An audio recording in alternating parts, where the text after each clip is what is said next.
Repetir como un loro, como una cacatúa, es muy simple. No, que este dijo, o incluso mismo para nosotros como Certo Club, habría sido muy fácil sumarnos a la corriente y seguir la corriente. No, si las herencias son transparentes, vengan todos los clientes acá, vengan, sí, transparente. Vacía la final de año, tienen que vaciar la fin de año porque es transparente, Hacienda te va a pillar. Movamos el cripto a Estonia, movamos no sé dónde, vamos dejando huellas en movimientos financieros y estructuras financieras sin sentido, que lo único que haces es que tienes el dinero acá, lo mueves de aquí para allá, empiezas a dejar huellas, miguitas de pan por la arena, que son altamente rastreables y bastante más dinero en los bolsillos del vendedor. ¿Qué dice la regla? Esto lo he sacado textual del IRS, que es nuestra Biblia, y lo voy a traducir.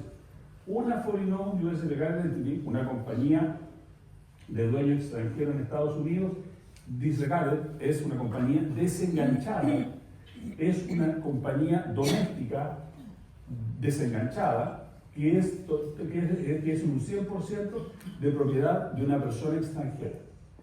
Una compañía de un dueño extranjero, DE, disregarded entity, es una entidad desenganchada, es tratada, y aquí está lo que cambia todo, como una entidad separada de su dueño y clasificada como una corporación.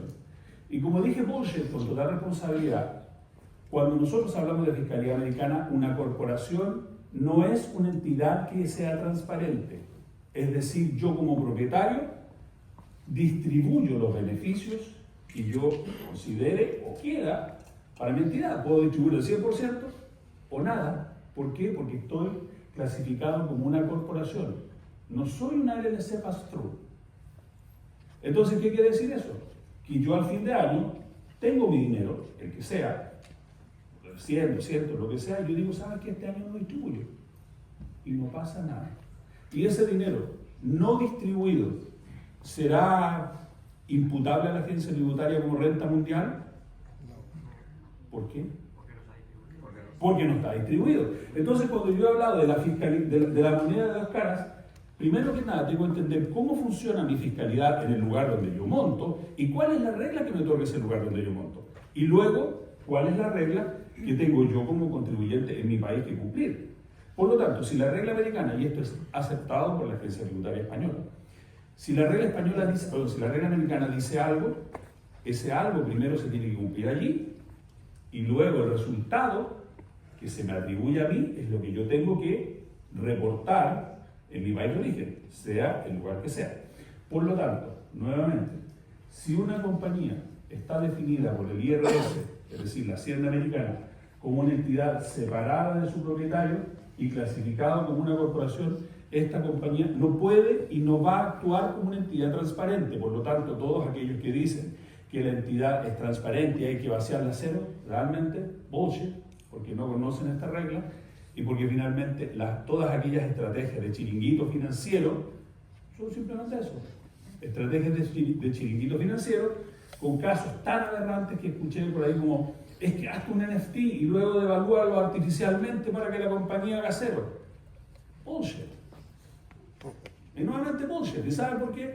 Porque hay una regla que establece que si el cripto o cualquier activo digital yo lo devalúo, la máxima pérdida atribuible en un año es hasta $3.000. De lo contrario, se va a considerar que estoy haciendo fraude. Por lo tanto, si yo tengo $1 millón y me invento el NFT, me inventaba el NFT y lo devaluaba $1.000, porque lo perdí, porque lo que sea, para el IRS, en mi declaración de impuestos yo tengo que seguir reportando que tenía $997.000. Así que la famosa pérdida atribuible por NFT por cripto, realmente me da mucha pena que estos señores hayan hecho tanto daño a una industria, hayan engañado y embaucado a tanta gente. No me voy a meter en temas de madera y mezclar, pero en términos de saber y conocer realmente lo que es una estructura, han hecho daño porque le han sacado mucho dinero a mucha gente y también han entregado información que no es real y que muchas veces a mí me toca, primera pregunta en alguna consulta, ¿esto es legal? Esto no huele a cuentecillo. Acá lo han cerrado. ¿Y por qué? ¿Y por qué? ¿Y por qué? Y yo la pregunta que les hago, que alguien me diga, ¿qué diferencia podría haber en términos corporativos entre una compañía que yo monte en Estados Unidos y una que monto en Estonia?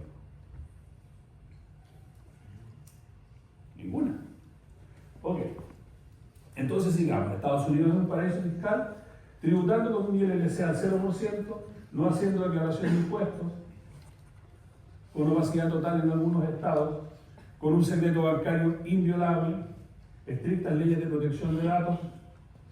¿Será o no será un paraíso fiscal? Yo creo que quizás una de las características más importantes es que además al no ser parte del Common Reporting Standard, por lo tanto no hay reportes informativos, información bidireccional sobre la parte tributaria entre Estados Unidos y España. Ahora bien, también hay que hablar en su justa medida.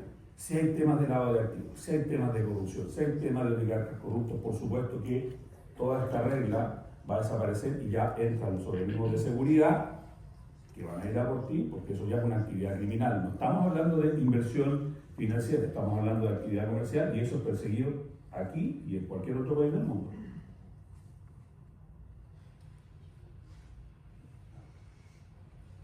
Ok. Avanzando un poco en la estructura de la ponencia, si la actividad comercial en Estados Unidos es negociar acciones, esta es una regla que me gusta mucho y que aquí me da el pie para meterme en la parte cripto, y yo sé que muchos de ustedes tienen cripto. Y les pido que pongan por favor especial atención a esta regla. Si la actividad comercial en Estados Unidos es negociar acciones, valores, instrumentos de riesgo u otros a través de un broker americano, no se está realizando una actividad comercial o negocio en los Estados Unidos y no se consideran ingresos efectivamente conectados. ¿Qué quiere decir esto? Que si yo me monto una LLC y decido operar en bolsa, en cripto, a través de un broker americano, el IRS me está diciendo que no estoy realizando una actividad comercial en Estados Unidos o negocio y no se consideran ingresos efectivamente conectados. ¿Qué es lo que nos determina la obligación de pagar impuestos? Que los ingresos sean efectivamente conectados. Por lo tanto, si tengo una regla que dice que esos ingresos no son efectivamente conectados, ¿pago o no pago impuestos? No pago. Entonces, vuelvo a decir esta regla: si la actividad comercial en Estados Unidos es negociar acciones, valores, instrumentos de riesgo u otros a través de un broker, no está realizando una actividad comercial en Estados Unidos. Y eso nos da pie a que si yo tuviera cripto en una billetera fría y que no pueda entrar al sistema financiero europeo, ¿qué hago? ¿Qué puedo hacer? Si lo meto en el sistema financiero europeo, declaro mi cripto que tengo en mi billetera fría, lo primero que me va a tocar hacer es pasar por caja. ¿Okay? Y voy a tener que pagar por él. Pero si yo tengo ese dinero en esa billetera fría, me abro una LLC, doy de alta la LLC en un exchange americano. Por supuesto, voy a tener que pasar el KYC, donde yo voy a checar el KYC o conozca a su cliente. Yo, como persona, como propietario de la LLC, voy a tener que pasar el KYC, indicarle al exchange dónde vivo, dónde duermo, qué como, qué no comí, hasta si tengo hongos en las plantas de los pies. Tengo que reportarle todo a través de ese KYC. Y una vez que ya he pasado ese KYC, yo ya soy limpio para poder ingresar mi cripto sin limitación de capital en el mercado americano. Sin limitación. Alguien ayer me preguntaba, es que yo solamente puedo meter los $150,000 en cripto sin que lo sepa. ¿No? Puedo tener una línea, un límite autorizado, por ejemplo, Kraken, que es uno de los exchanges más amistosos. Te entrega habitualmente una línea de 10 millones de dólares al día para poder meter en cripto. Yo no estoy diciendo que esté bien o que esté mal, estoy diciendo lo que es la realidad y qué es lo que uno puede hacer. Y por lo tanto, yo puedo meter mi cripto en el sistema bancario, el sistema financiero americano, luego lo traspaso a Fiat, y luego ya Fiat lo meto al banco y que venga lo que venga. Entonces, por lo tanto, nosotros vemos que finalmente este modelo de compañías, ¿qué es lo que hace? Es que me invita a mí a invertir y a dejar mi dinero en suelo americano. Por lo tanto, si nosotros aplicamos esa misma regla de que no voy a tributar por inversiones que tenga a través de un broker americano, toda la ganancia de capital que tenga por mi cripto no tributará el suelo americano y luego puedo traspasar ese cripto a mi persona física en mi país distribuyendo capital de acuerdo al importe que necesite o que me sea conveniente. Es decir, supongamos que yo tengo $100,000 en cripto y gané 100.000 más. Y lo sigo manejando la LLC, pero yo digo, ¿sabes qué? Este año voy a necesitar 20.000 para vivir. Me hago una distribución a mi LLC, de mi LLC a mi persona física solamente por los 20.000. Los 20.000 se los reportaré a la agencia tributaria porque gané $20.000 y tribute solamente por esos 20.000. Y luego sigo teniendo mi patrimonio ya y yo voy a tributar solamente por lo que efectivamente distribuí, pero no por el patrimonio efectivo que yo tengo en una LLC. Esquema de cómo operar con una LLC, ya voy terminando porque el tiempo avanza y también me gustaría poder responder algunas preguntas. Es un esquema muy simple, me monto una LLC, no afecta impuestos. Puedo vender mis servicios profesionales desde el extranjero y se van a ser facturados con una LLC. Luego esa LLC, luego me puedo montar, por ejemplo, una SECOR con la que yo puedo desarrollar una actividad territorial en Estados Unidos y que también es una entidad que no reporta por transparencia fiscal, sino que la compañía tiene su propio patrimonio y puedo tener 10 millones en la LLC SECOR y como no es una entidad transparente, sino que es una entidad que reparte dividendos, da igual si la agencia tributaria lo sabe o no lo sabe, porque no hay atribución al propietario. Me hago como dueño una atribución primero a mí como persona física y yo como persona física hago una aportación de capital a mi LLC SECOR y finalmente me puedo comprar una vivienda. Ese es un esquema muy simple de cómo poder operar con una figura LLC. Por lo tanto, antes de comenzar ya a cerrar, cuando nosotros hablamos y pensamos que una LLC me sirve no para eludir, para evadir. La verdad yo creo que es una visión bastante limitada porque realmente una LLC es un vehículo de inversión, un vehículo que nos permite ganar dinero, optimizar fiscalmente. Y cuando nosotros hablamos, o por lo menos yo cuando hablo de optimización fiscal, yo no hablo de pagar cero. Yo hablo de pagar los impuestos que manejar cuánto es lo que yo pago, cumpliendo con la fiscalidad y la regla de cada país, obteniendo los beneficios que me otorga lo mejor de cada fiscalidad y presentando mi patrimonio. Mucha gente dice, me voy. Dale, la gente joven se puede ir, pero hay mucha gente mayor que dice, no, que en España se vive bien, que la familia, no me quiero ir. Por supuesto que se puede. Hay maneras de optimizar optimizar. Lo importante es que tu patrimonio no sea gravado y puedas disminuir la carga fiscal respecto a tu patrimonio y vayas ingresando dinero o tributando por la parte que tú estás ingresando. Ahora bien, ¿en qué ciudades me puedo comprar un inmueble con una LLC? Nosotros recomendamos y creemos que los mejores lugares son Orlando, Miami. Sin embargo, la zona Miami es la que a mí más me gusta. No porque vivo ahí, Miami es un lugar maravilloso, Orlando también, pero el problema que tiene Orlando, que tiene viviendas de bajo coste, el problema que tiene Orlando es que la mayoría de las viviendas son lo que nosotros llamamos el short term rental. Y si bien es cierto, short term rental tiene una rentabilidad bastante alta, pero las comisiones que tú tienes que pagar porque alguien te opera el Airbnb, porque alguien supervise que, no sé, que llegaron unos desadaptables la noche, hicieron el party en el apartamento, rompieron el refrigerador, no sé qué cosa, le llamaron a los vecinos, le pusieron una multa. Finalmente es un negocio que tiene costes bastante elevados de operación y puedo decir que finalmente comprar para short term rental, si tú no vives allí, es un negocio bastante arriesgado. Por lo tanto, Miami sería el lugar donde a nosotros más nos interesa, principalmente porque tiene gran cantidad de gente que necesita vivir y están dispuestos a pagar altos arriendos por poder vivir en ese lugar. No estamos viviendo una burbuja inmobiliaria porque la razón de por qué los precios han subido tanto es porque hay escasez de inventario. No tenemos suelo hacia el lado de los pantanos para pedir, hacia el lado de los cerros imposible. La franja de tierra edificable es muy pequeña y solo quedan algunos paños de terreno en el centro de la ciudad donde se pueden construir algunos edificios que ya se están construyendo, que son mega rascacielos y que van a costar muchos millones de dólares. Por lo tanto, la fisonomía y la cara de Miami está cambiando y es un muy buen momento para invertir, pero no por una burbuja inmobiliaria, sino porque realmente hay escasez de inventario. Se calcula que anualmente estamos recibiendo algo así como 300.000 nuevos habitantes en el estado, y esos 300.000 nuevos habitantes es una carga que es muy difícil de sustentar.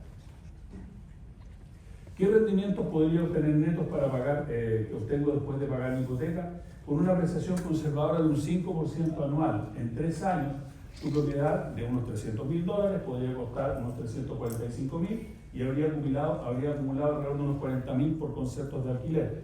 En 5 años esta propiedad podría llegar a valer $380.000, lo que sumando $80.000 en renta, lo que por lo tanto podría tener una ganancia estimada en 5 años de $160.000, pensando que yo partí con 100.000, recuperé mi capital y me quedé con 60.000 adentro, lo que representa un increíble retorno del 160% sobre tu inversión inicial.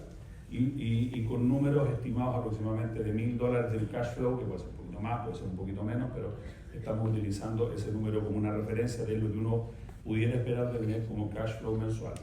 Yo lo que recomendaría con ese cash flow, no recomendaría traérmelo, no es tanto el dinero, no recomendaría traérmelo a España, sino que recomendaría capitalizar y luego vendo, reinvierto, vendo, compro, reinvierto, vendo, compro, reinvierto y empiezo a hacer una inversión patrimonial. Y en 10 años perfectamente en 10 años una persona ya podría estar con 2 o 3 viviendas adentro, con un patrimonio cercano al $1.000.000, en términos bastante simples, utilizando el beneficio de la deuda y sabiendo hacer negocios.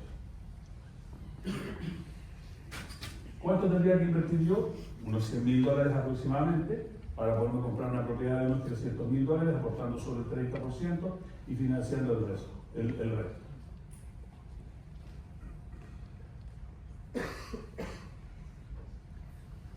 ¿Cuándo puedo vender mi vivienda para obtener una buena rentabilidad? A ver, el negocio de real estate, salvo que uno esté dedicado al flipping y que compra, repare y vende inmediatamente, el negocio de real estate es un negocio que tiene que ser un poquitito más en largo plazo, salvo que haya algún tipo de coyuntura muy especial que no sabemos cuándo puede volver a ocurrir, pero podríamos decir que en 5 años es el mejor tiempo, donde yo en 5 años debiera tener, por lo menos nuevamente, de esos mismos $300.000 que podría costar mi inmueble, se podría haber apreciado hasta $380.000 en 5 años, tomando una valorización conservadora de un 5% anual, más renta, también en una apreciación conservadora de un 5%, subiendo la renta un 5% anual. Solo un pequeño detalle. Ayer yo cuando estuve acá comenté que una de las grandes cosas, de las cosas más atractivas de Estados Unidos es que el negocio es bueno cuando ambas partes están de acuerdo en el negocio. Por lo tanto, para que el negocio exista, los dos tienen que estar de acuerdo. Y si yo como propietario digo que este año mi propiedad la voy a subir un 50% y si la otra parte está de acuerdo, es que es el mejor negocio. Si la otra parte no está de acuerdo, se irá. Así de simple. No tengo ningún ente que me va a regular en cuánto tengo que subir yo mi vivienda o qué condición tengo que pedir. No va a ser así. El negocio se produce cuando las dos partes están de acuerdo. Así es que perfectamente podemos hablar de un incremento conservador de un 5%.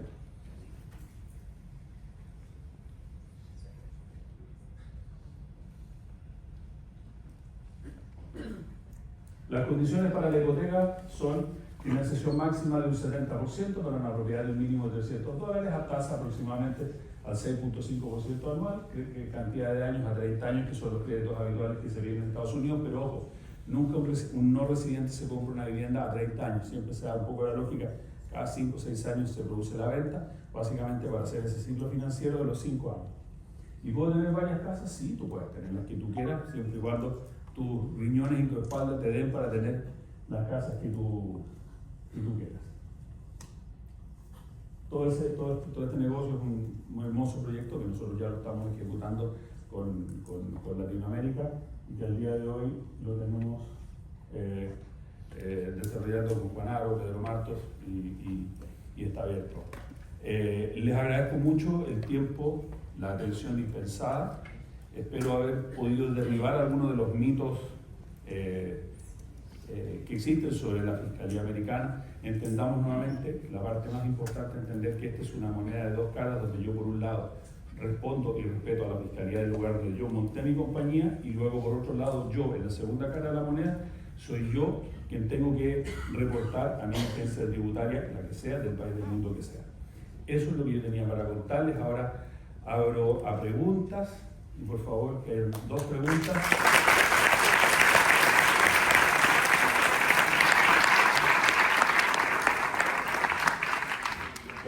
Vamos a ir para el Para el micro. Micro, ¿no? ¿Para la pregunta? Muy rápido. Muy rápido. ¿Cuánto estuvo en el tiempo? No lo sé, la verdad. No me he subido hace un ratito. ¿Alguien quiere preguntarle algo? Le hago yo una pregunta. Hola. Pero vamos con él y luego con el señor de allá. Sí. Y alguna chica, para estar con Nayara, una chica que me pregunte. Hola, ¿qué tal? Sí. Tengo un par de preguntas. Una sería, pues, Perdona, paréntesis. Voy a una mujer que me pregunte, un segundo, a una mujer que me pregunte le voy a regalar una LLC Single Member para que la pueda hacer. Vale, aquí tengo un par de preguntas. Sería, con el beneficio que obtenemos de una empresa, tenemos dos tipos. Una es el día a día y otra sería, por ejemplo, la compra de una vivienda, un coche. Estos serían las dos tipologías de qué vas a hacer con ese dinero. Otra sería, ¿qué tipos de empresa o negocios son los que montan LLCs? Y aquí que somos inversores inmobiliarios, pues ¿cómo sería el ejemplo para aquellos que, por ejemplo, alquilan o por habitaciones o tradicional? ¿Cómo podemos montar una LLC y de qué manera podríamos utilizar estas ventajas fiscales con una LLC?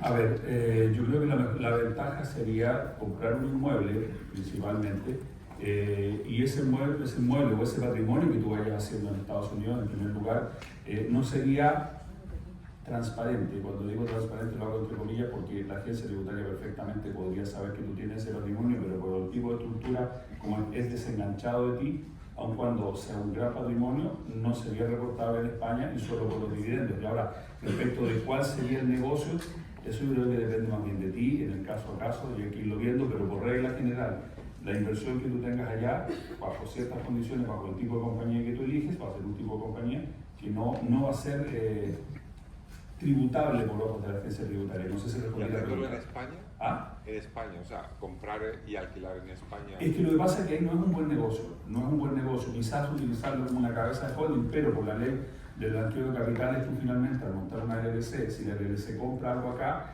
va a tener que reportarle al notario quién es el beneficiario efectivo de la LLC y finalmente va a estar cerrando el círculo. Por lo tanto, si yo creo que es una buena idea utilizar una LLC para operar en España, yo creo que no.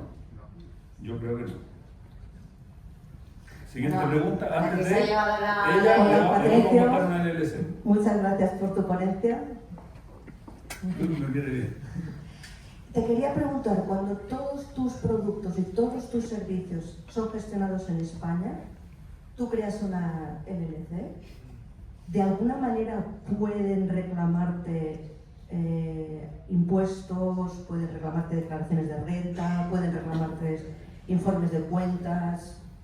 A ver, primero que nada, mi respuesta quizás no va a ser tan buena como la esperas, pero en primer lugar, una LLC, la agencia tributaria no tiene ninguna jurisdicción sobre pedir nada. Lo único que pudiera pedir o debiera pedir la agencia tributaria cuando tú estás reportando los beneficios es la declaración de impuestos de esa compañía, donde está la atribución de renta, lo que tú te has atribuido, pero de ahí los libros, las cuentas de banco, la verdad no tiene jurisdicción alguna porque una LLC, tal y como lo dije al principio, es una US person y no es una persona española, así que la agencia tributaria no lo tiene. Ahora, si la respuesta es si yo puedo vender servicios presenciales a través de una LLC, ahí tú ya estarías haciendo evasión de impuestos porque tendrías otros impuestos que deben ser pagados territorialmente en suelo español. Yo, ¿para qué lo recomendaría? Para todas estas cosas que están un poco en el aire, que no se sabe muy bien fiscalmente dónde se están realizando, si están en la nube, que no son servicios que sean atribuibles específicamente a un territorio. Entonces, aquello que fuese gestionado, por ejemplo, en redes o que fuese gestionado a nivel virtual, sí que podría ser en una... Sin ningún problema. Okay. Sin ningún problema, porque además tampoco tienes una carga tributaria en España atribuible a ello, no tienes un IVA. Si en realidad lo que la agencia tributaria le sacan pollas es cuando hay un tema de evasión de IVA. Y les adelanto una cosa, para el año 2018 la Unión Europea se está moviendo en un proyecto conjunto de tener una ventanilla única unificada para toda Europa, con una factura única unificada para toda Europa a fin de recaudar mayormente y evitar la evasión de IVA, cosa que si tú vendes un servicio desde España a Alemania no tengas que darte la vuelta por el VAT, sino que haya un IVA común que se lo van a repartir entre los países. De todas maneras, la LLC queda para ti, si la necesitas, a la salida me das tu email y lo hacemos. Bueno, y la última pregunta, perdonadme, pero es que tengo al bando está mirando como diciendo, ¿qué pasa con los de Fondo Norte? ¿Para él un micro, para este chico? Un segundito, Patricia, vente para acá porque a mí le pasa aquí los circulitos y te vas aquí como ver los Hola, ¿qué tal? Quería preguntarte, ¿hasta qué punto entonces puedes gastar el dinero de una LLC en España? Es decir, por ejemplo, para comprar supermercado y eso sí, pero luego un hotel a tu nombre, un coche, una casa, ¿hasta qué punto puedes utilizar ese dinero en la LLC para hacer compras en tu día a día en España? ¿Puedo robar 5 minutos e invito a mi amigo Pedro? Porque Pedro va a dar la mejor respuesta. Pedro Martos. Pedro Martos, bueno, y vamos a presentarlo ahora, pero darle un fuerte aplauso. Ya se queda aquí.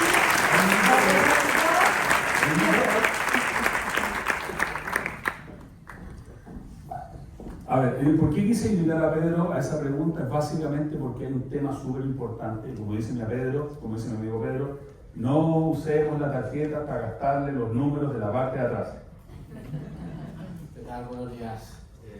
Primero, dar las gracias a todos por estar, sobre todo el domingo después de la noche del sábado.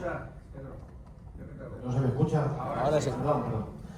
Dos, comentar primero, muchas gracias por estar aquí compartiendo con nosotros y bueno, y después de la noche del sábado, que es muy dura, a mí nos confunde, pero bueno, aquí estamos y estamos porque nos interesa y porque queremos cambiar la mentalidad o aprender o ser más potentes todavía.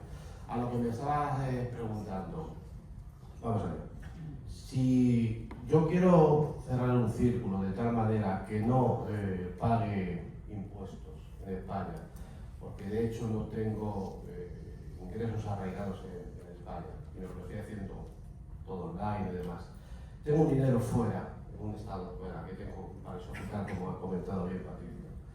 En el momento que yo me traiga un euro o un dólar al suelo español, ya empiezo a tener problemas. Porque según pasa la frontera, ya empieza el fisco a querer coger. Si yo cojo una tarjeta y no me vuelvo loco y hago compras normales, me voy a comer con mis amigos o con mi pareja o con quien sea, y bueno, lo voy haciendo, pues las tarjetas no levantan la ampolla, no levantan desde el punto de vista fiscal para el bolsillo. Me voy a comprar ropa, perfecto. Ahora, si me vuelvo loco y me gusta una marca de reloj determinada, de oro o no oro, pero un cierto importe, en el cual se me va a pedir un DNI, ¿estoy dejando rastro? Pero si aún así yo quiero seguir adelante, tenemos que ser conscientes de que entonces yo le estoy diciendo a Hacienda que tengo un incremento de mi patrimonio de algún sitio de fuera. Entonces, me va a esperar la Hacienda, me va a esperar y me va a decir, oiga, usted que está teniendo estos ingresos, decláramelos por algo, porque no me declara ni más de rendimiento de trabajo, ni me declara actividad económica. ¿De dónde viene? Básicamente. Pero es que ahí se va a parar. Entonces, ¿qué problemática me podéis decir? Ya, pero es que, como bien apunta Patricio, es que Hacienda no tiene jurisdicción para pedir información a la agencia, a la IRS en América, ¿correcto?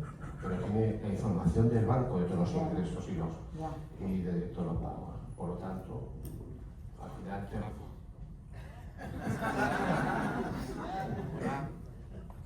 ¿habéis cortado? Ahora sí. Por lo tanto, en resumen, la información que posee Hacienda te la va a poner toda como un incremento de patrimonio, te la va a grabar toda en la base general que ahora veremos y te va a provocar una sanción y un malestar en tu bolsillo. Por lo tanto, seamos coherentes, no levantemos polvo por el camino cuando andemos y pasaremos desapercibidos. Si nos queremos comprar una casa con el dinero de la LC, hay otras figuras como es venir con una especie de préstamo, como un préstamo que me hace el LC. Pero claro, no puedo ser yo el prestamista y el prestatario. Tengo que buscar soluciones, Patricio lo va a facilitar, de tal manera que quien me preste el dinero o quien sea el representante de la LC que presta el dinero no tenga que ser el mismo que el que recibe, porque entonces es como el de Juan Palomo, yo me lo uso y me lo como. Y al final, divinamente, ven para acá Juan Palomo. ¿Vale? Entonces hay que evitarlo. O sea, hay maneras, hay que guardar la coherencia y sobre todo lo que vuelvo a decir siempre, y me lo escucharéis muchísimas veces, el muñeco hay que vestirlo bien. No podemos comprar un traje en ciertos sitios que se nos cae la manga cuando sale de la tienda. Hay que vestirlo perfectamente. Y no podemos dejar flecos, porque Hacienda es como el agua. En cualquier grieta se mete. Y ese es el peligro que tenemos. Entonces, guardemos la coherencia, no levantemos polvareda y gastemos, pero con cabeza. ¿De acuerdo? Dale, yo quería que Pedro diera esa respuesta básicamente porque él como fiscalista español conoce a la perfección, pero como ustedes se han dado cuenta, la respuesta de Pedro ha ido en el sentido de que no es ilegal y que van a venir la agencia tributaria y te dar un par de nalgadas porque, usted niño malo tiene una LLC, le vamos a dar una multa porque tiene una LLC. No. Eso no va a pasar. La multa va a ser porque tú no estás reportando los ingresos que estás teniendo Claro. por algún otro lugar. Porque sobre todo, el lugar de realización del hecho, básicamente es porque vivimos en España. Porque, seamos sinceros, aunque yo esté vendiendo servicios a Hong Kong, a Argentina, a Canadá, donde queráis, que no sea la Unión Europea, por ejemplo, yo sigo viviendo en España. Yo estoy realizando el servicio realmente en España. Y eso lo tengo que tener clarísimo. Y eso es lo que hay que evitar que Hacienda lo entienda. Hay que quitarle ese mentalidad. Por lo tanto, eso es lo que digo. Ahora vamos a ver más cosas en detalle. Y ahora... Muchas gracias por el tiempo que me han dado.